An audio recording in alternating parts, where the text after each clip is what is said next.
Hola, welcome to Slowpoke Travel. I'm Buck. Camera girl is upstairs.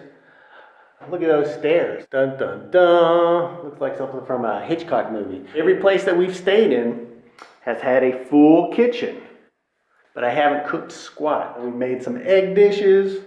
We've thrown together some fruit and yogurt and a little bit of salads and stuff like that. But when we want our main meal here in Mexico, we go out to eat because it'd be crazy not to. We've been in Mexico for 1 month, and we've eaten out every day and often multiple times a day. So here are a few things that might help you out if you're coming to Mexico, if you're planning a trip to Mexico. And I'll preface this by saying that we tend to eat at the smaller, more mom and pop type places. We don't eat at a lot of tourist places. We try not to.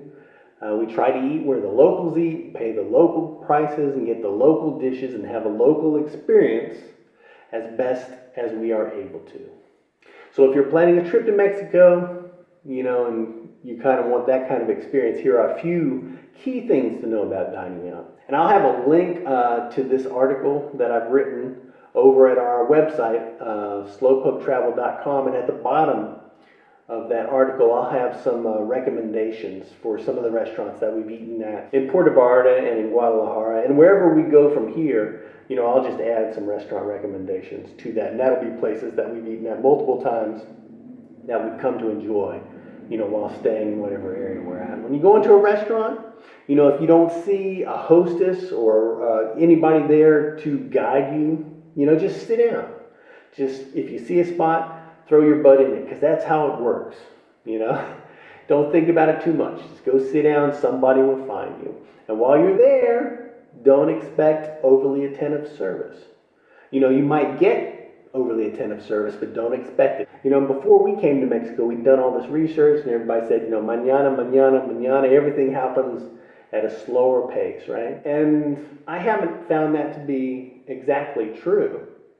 But I think that having that attitude of not expecting everything to be the same urgency as we experience in the United States, if you just have a more relaxed attitude, it just makes the whole dining experience a whole lot better.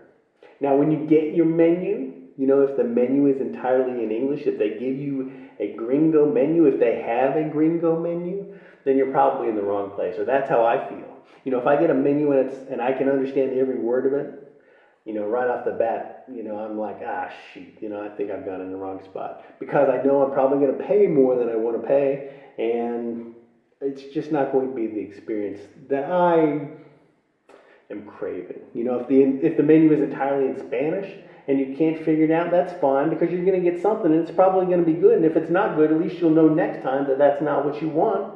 And you do it enough times, and you'll know what everything on the menu is. So if you don't speak any Spanish, that's okay. You're going to figure it out. And maybe the waiter will help you, and maybe not. But don't worry, you're going to be fine. Just point the stuff on the menu.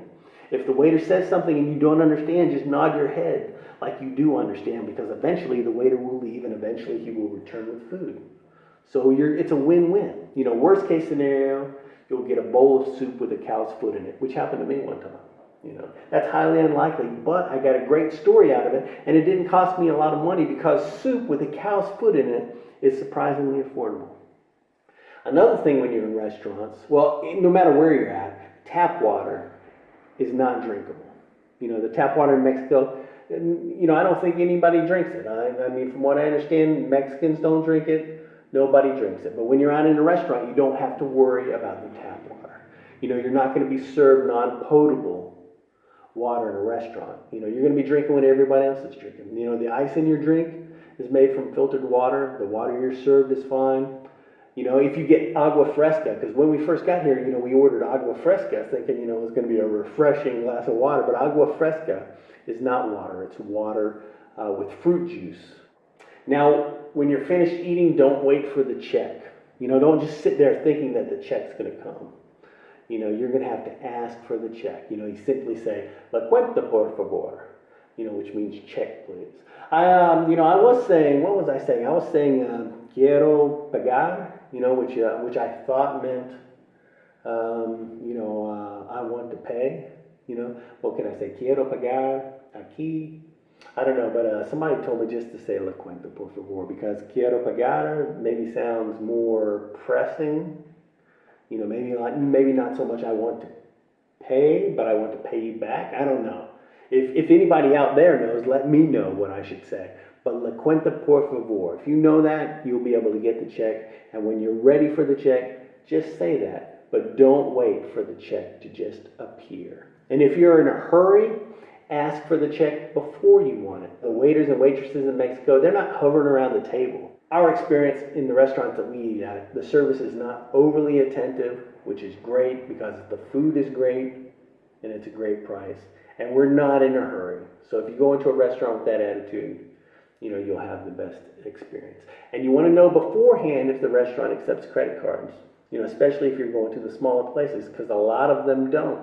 Some of them do, depending on where you're at, depending on the area of town you're in.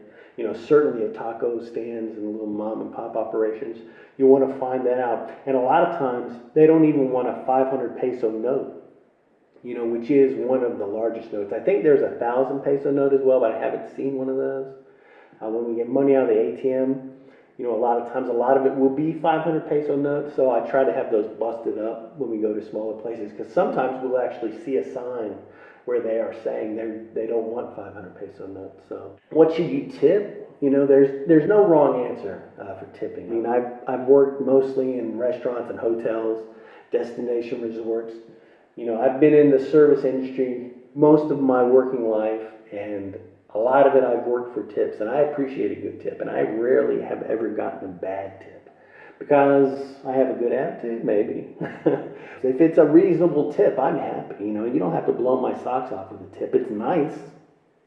But mostly, I just don't want the person I'm serving to be a beep, you know, and I want them to at least make it worth my time. So tip what you think is a good tip, you know, and then that's a pretty good guideline. I generally tip between 10 and 20%, depending on the service and the type of establishment. You know, if it's a sit-down restaurant, I'm going to tip between 15 and 20%. You know, if I'm just getting a coffee or something, or if it's a little stall, you know, if someone has to prepare something for me, I'm going to tip them something. And that's my recommendation to you. But follow your heart. Now, what's going to make eating out in restaurants, or certainly paying the bill in restaurants, easier is knowing a little bit about Spanish numbers. You know, and that's going to help, you know, your entire trip. So I recommend, you know, if you put any effort into learning any bit of Spanish, you know, learn a little bit about the numbers, you know, practice using them. You know, I'll have a link down below to an article, but it'll have some number information on it that'll help you learn, so if you want to go check that out. But learn and practice a little bit about the numbers. You know, before we got here to Mexico, before we went to Chile last year, I would kind of bone up on my numbers. You know, I would mentally translate numbers that I would see around town from English to Spanish, like license plates, addresses, phone numbers, any number that I would see when I was walking around, I would mentally translate it in my head, you know, to kind of increase my familiarity so that I could just get used to what the numbers look like. So if I see them, I would instantly be able to figure it out in my head, know how to say it, blah, blah, blah. Just practice your numbers. It'll make your trip a lot nicer. You could get ripped off, you know, if you're a tourist in a tourist place, you know, but we haven't experienced anything like that here as of yet, except for one time maybe. We were eating, this was in Puerto Vallarta, and we were just a block off of the water. And the waiter brought the wrong change back. And, you know, I counted and I noticed that the money wasn't right. And then, of course, the waiter was like, oh, and it just happened to be that the money was on the floor, you know, nearby. So, I don't know, I kind of think that maybe he just kind of knocked it off, and if we hadn't noticed, that would have been fun, blah, blah, blah. But maybe not. You know, maybe that was an honest mistake. But still, you know, if I wasn't counting, I wouldn't have known that, you know. So just pay attention to that. And it wouldn't have been the end of the world anyway, but still, you know, you want to pay attention. And also pay attention to what you're eating when you eat out, you know. If you're a young person, you can eat whatever you want. I'm not talking to young people. But if you're middle-aged or older, you know, if you're like my age or older, and you're in Mexico, try not to eat too much meat and bread, because it's going to be very easy to do, because the meat and bread is delicious and it's everywhere. So eat some meat and bread, but the next time eat something else, kind of stagger it. Try to throw a salad or something in there. I'm not a doctor, but that's a pretty good tip. Eat out as much as you can. Try as many different foods as you can. Try as many different kinds of restaurants as you can. Like I said, we've been in Mexico now for a month. It has just been a great trip so far, and we have no desire for it to end anytime soon, and hopefully it won't. But we appreciate you watching. Hopefully these little restaurant tips will help you out, or certainly make you a little less nervous about eating out. Because sometimes we go out to eat, man, we're looking at the menu, and we're just clueless. But that just makes it more exciting.